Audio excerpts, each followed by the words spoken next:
接下来请收看中嘉新闻。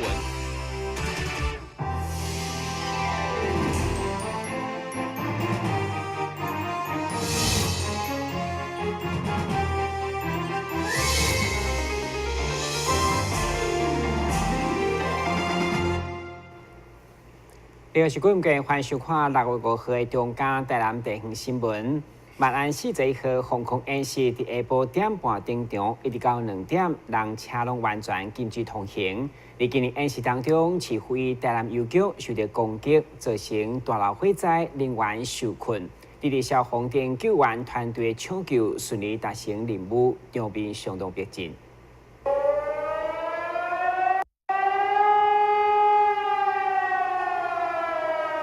警报声响起，万安41号军民联合防空演习伫今日下晡7点半登场。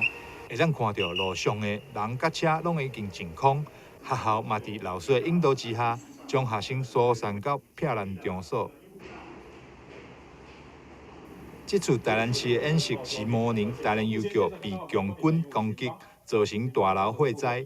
有人受困伫咧4楼。在指挥官的指挥之下，消防人员快速出动救灾，顺利将人救出来。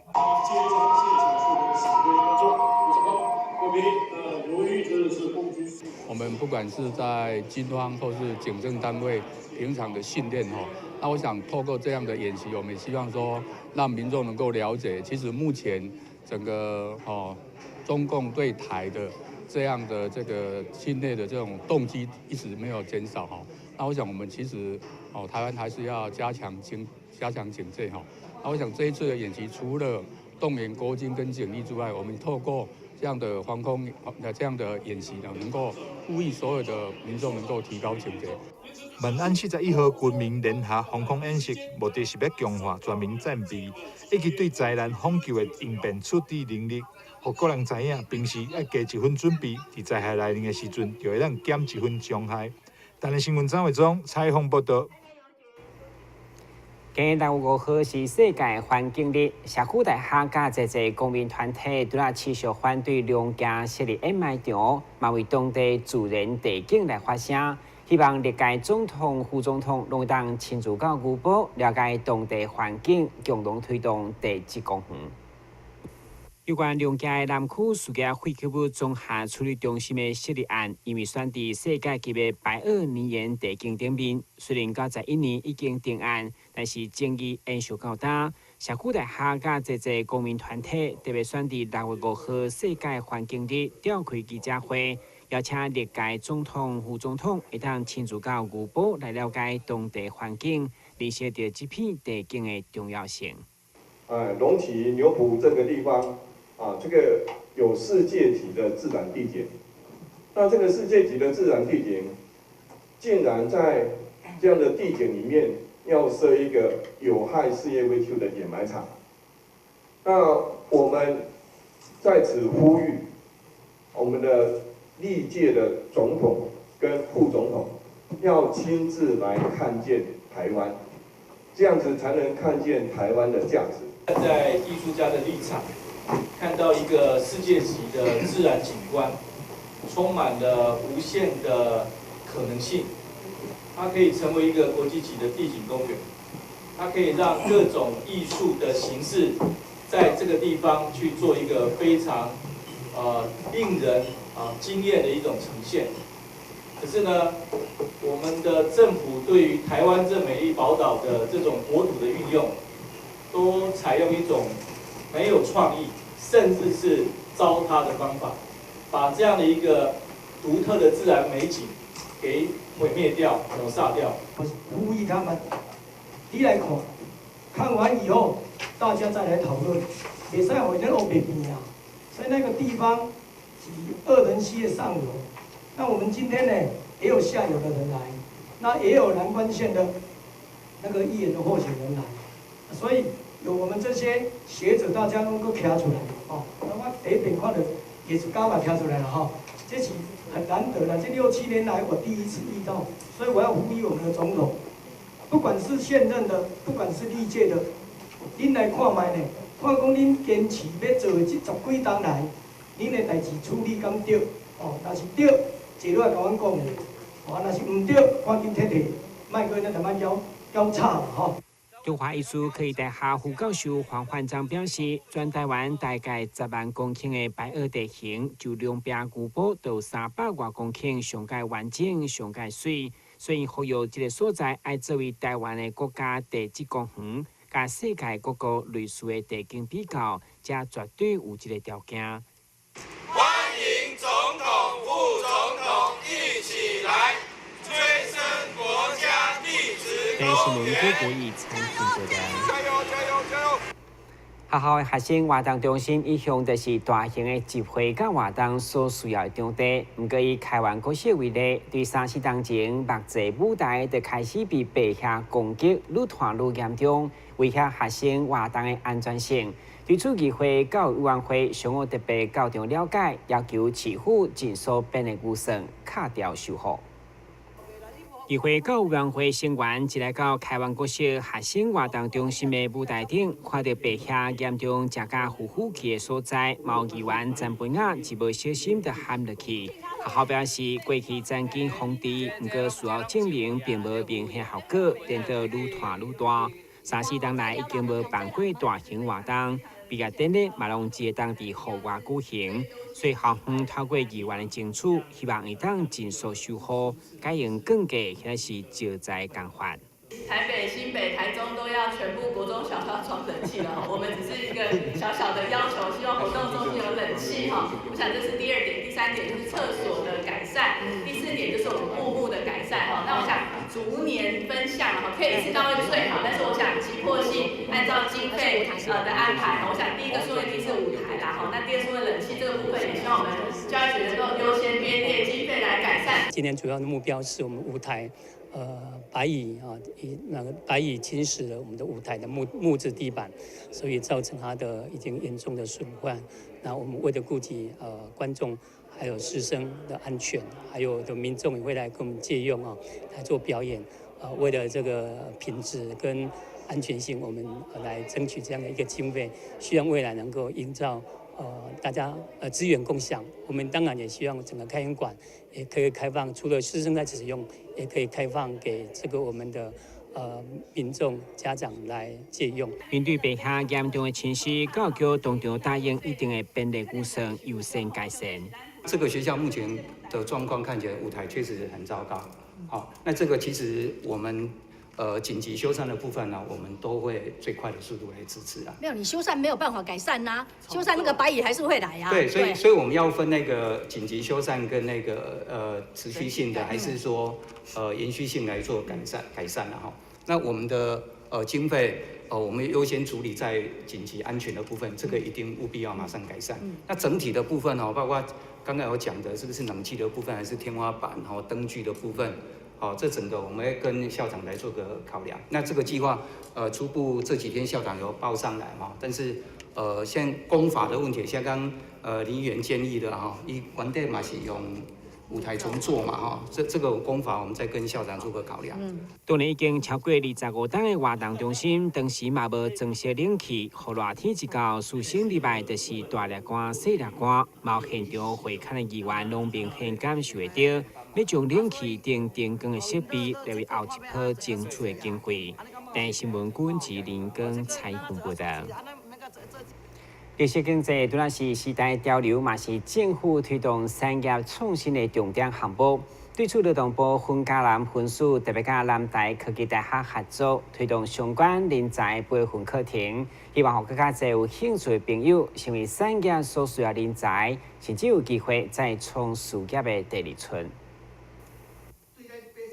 为了协助新能源科技甲热能产业等相关人才培训，劳动部劳法署分嘉南分署委托南台科技大学所办理的人才培训据点，上午伫产官学等代表的见证正式启动。绿能产业人才培训正式启动，请来宾们把手放靠近启动球。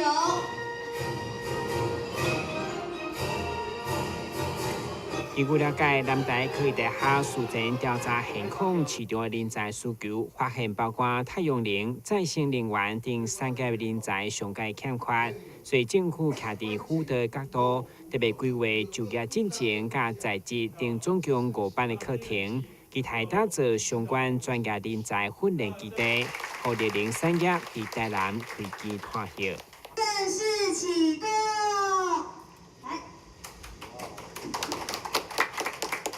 我们透过产业据点，就是希望可以透过学校的一个能量哈，从产业的调查需求开始，那迎合产业所需，那再来规划相关的一个训练课程哈。那希望可以透过产学的结合，那可以提供我们未来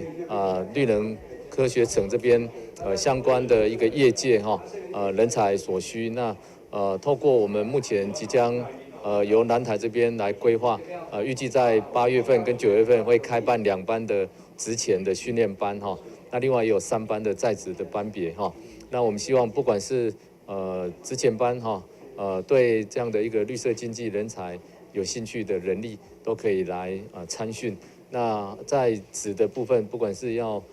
转到绿色经济，或是说要提升相关的职能，也都可以参加我们的在职班哈。所以我们希望通过这样的一个结合哈，产业据点的成立，来配合我们国家重点的一个绿能科技产业人才的需求。相关产业训练课程将伫8月陆续开课，包括协助失业者重新回到就业的市场，也是在职专业技能的进修等等。只要符合资格，拢是完全免费学习。欢迎有兴趣的民众直接甲南台科技大学洽询。电视新闻管制林根采访报道。先新闻一个马上登来新闻现场。消灭登革热，仔细清扫，立即做。饮水机水盘若有积水，要倒干净。花瓶旧水倒在土壤中，可以避免再次积水养蚊。花瓶底部、盆栽底盘要常常刷洗，避免蚊卵附着。不使用的水桶记得倒质量干净。别忘了食蚊鱼也是消灭孑孓的小帮手哦。防治登革热，清干净、倒干净、刷干净、晾干净，大家一起来。打开一本书，每页在发亮，文字变鱼儿，游在大海洋，充满了。欢迎你和我一起来收看《非读不可》，台南爱读册。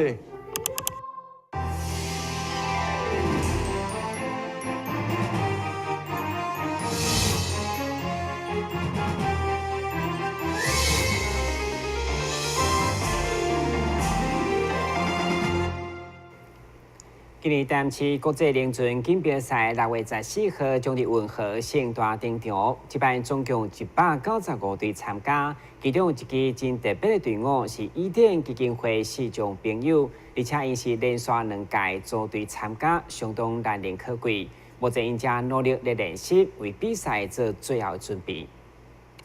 去年伊甸基金会当中的视障朋友为了挑战家己，嘛报名参加台南市国际凌船比赛。今年因再度报名2018年台南市国际凌船锦标赛，强调参与过程的重要。4号下晡，选手嘛把时间练习，希望这摆凌船比赛训练体力加向心力。就是拿奖的时候，手拿着就滑的时候，有时候会感觉水比较吃力，然后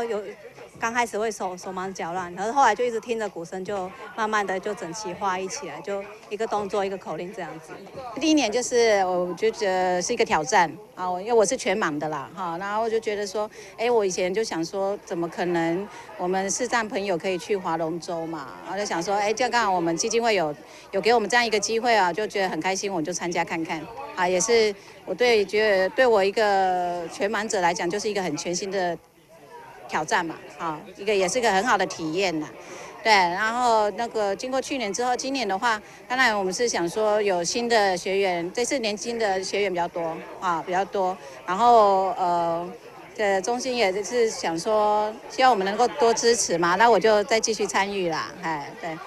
对着视障人士来讲，上困难部分是定奖队员容易因为速度无共款，造成船啊、石林拢。带队老师表示，希望这几摆实地练习以后，比赛当中会当得到上好的成绩。下水以后，我们在运河练习的时候，水又有阻力，然后大家在划桨下去的那一刹那，加上水的阻力，大家起桨跟落点的时间不一，然后就会前后桨打架。对，然后就会原地绕圈之类的，所以这个就是比较有趣，然后会比较说要怎么样协调。对啊，所以我们就是宁愿不要像其他的选手动作那么快，我们宁愿是口号要一致，速度慢，这样至少船会前进。然后如果我们速度为了抢快，然后不一前后打架的话，我们可能会原地转圈，无法前进。对，所以教练提醒我们，反正稳定慢往前滑就好了。今年国际凌船比赛嘛，将伫14号开始伫运河盛大登场，欢迎民众做伙来欣赏精彩凌船比赛，嘛做伙为遮努力的四种选手加油。台湾新闻郭博义采访报道。另外，由餐饮连锁企业甲伊甸基金会所共同办理的义卖明信片，虽伫5月完半结束，活动就短短1个半月，不过已经替基金会所帮助的青年募集25万的就业服务经费。相关该企业嘛特别举办观证仪式，将这笔善款转送关给因。为了帮助新疆青年募集到就业的服务经费。艺人馆餐饮连锁甲爱店基金会4月份举办传爱明信片的义卖活动，短短1个半的时间，号召5000名顾客做伙加入公益的行列，总共募集到25万的善款，要来捐予爱店基金会，并准备伫7月1号展开第2波的公益活动，希望会当号召更侪人做伙帮助新疆的朋友。我们取之于社会，用之于社会。那我们一直在思考，怎么样在艺人馆扮演一个餐饮业的角色的同时，还可以做到社会的回馈。那这次刚好跟伊甸基金会这边呢，我们配合了明信片的活动以及蛋糕的活动那我们的艺人馆的顾客哇，每个都好支持帮我们在5月份的时候募得了25万元，然后我们全数捐给伊甸基金会。那在接下来，我们希望让这个爱继续传递下去所以在7月份的时候呢，我们再找了一个吴日勤艺术家然后他提供2幅他的画作然后我们会做一个，第一个是做明信片，一样是做义卖的活动。那这个明信片上面会有艺人馆的优惠然后呢，最后这2幅画作的原作如果说有喜欢的朋友啊你愿意把这2幅画作买下来的话这个画作扣除成本之后，我们一样会全数来捐给伊甸基金会，让这个爱可以继续的传下去。这次伫7月份启动的公益活动，邀请到知名画家吴日清博士义卖200画作，主办单位嘛将扣除成本了后，全数捐予爱店基金会，支持新疆就业计划。欢迎民众做伙加入公益行善的行列。台湾新闻张伟忠采访报道。根据台湾病表示，有一名65岁妇女有甲状腺问题已经20天，不过一直无追踪控制，造成身体虚弱，最后赴昏到差点无命。所以先特别对外呼吁，民众若有心悸、惊热等甲状腺高龄症的症头，一定要量查治疗。甲状腺会制造甲分泌甲状腺荷尔蒙，是体内重要的生理角色。甲状腺高能症就是甲状腺过度制造甲分泌甲状腺荷尔蒙。造成甲状腺机能亢进，常常看到的镜头有心悸、体重减轻、惊热、颤抖、焦虑。当镜头发作的时阵，甲状腺的血流量会增加，可能伫听诊的时阵听到杂音，甚至伫触诊的时阵会感受到震动。甲状腺是我们人体一个重要内分泌器官，它可以维持我们正常胎儿、儿童的生长发育、中枢神经发育，调节心脏、肾脏、肠胃功能。还有维持我们正常的基础代谢率，但是甲状腺高能症却是因为甲状腺它制造分泌了太多的甲状腺素，所以常见症状比如心悸、手抖、怕热、体重减轻，病人会很焦虑，甚至睡不好。这时候就要赶快来医院做检查验看看是不是真的有甲状腺高能症。那一旦发现甲状腺高能症，我们要积极去面对它。那用药物来控制处理它，把它的症状缓解下来。那不要放任不管，以免造成自身的危害。另外，还有一种罕见的甲状腺毒症周期性瘫痪，通常表现伫亚洲的男性，伫透早也是暗暝的时阵，常常发生无力瘫痪、合并低血钾的镜头。医生表示，甲状腺对人体是非常的重要，若是出现甲状腺高能症的镜头，绝对袂使放咧无管，避免危害健康。但新闻郭博义采访报道。接下来关心详细天气变化。